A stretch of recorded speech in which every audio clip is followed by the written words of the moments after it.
ano mga boss, ating ginawang Honda Jazz.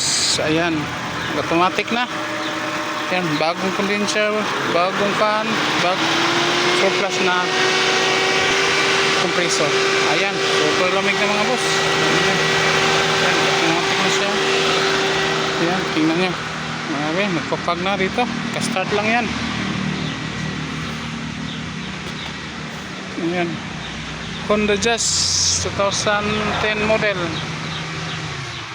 Ayan, hindi pa natin na ibalik dito. Ayan, balik pa natin ang kanyang bumper. So, mag-wiring pa tayo dito. Hindi pa natin, testing pa natin yan. Okay ba? So, success tayo sa ginawa mga boss. Ganda. Surplus to na Japan Honda Jazz. Ayan, itong easy. Grabe ang lamig dito, parang masasno tayo.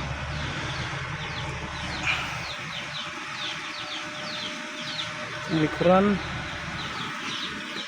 ito ang kanyang maliit lang ang kanyang condenser, saka ito ang kanyang fan.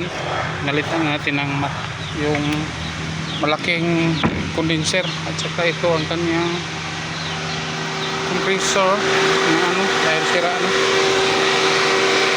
Ayan, nalitan natin ng surplus na compressor. Ayan. So, sana magtagal.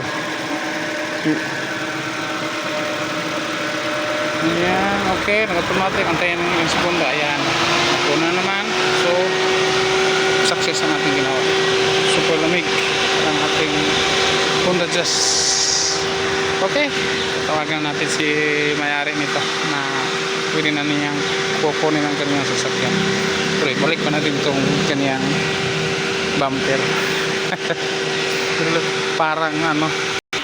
Parang galing sa bangga.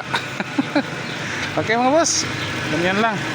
Dito lang yan dati, napakaliit ang kanyang condenser. So nilagyan natin yung sa Honda Fit na malaki, big condenser. Ayan.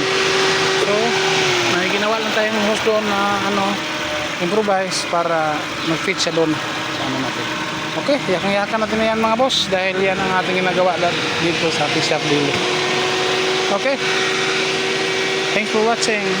Don't forget to like, share, and subscribe. Thank you and bye-bye. Burns Mix TV. God bless you all.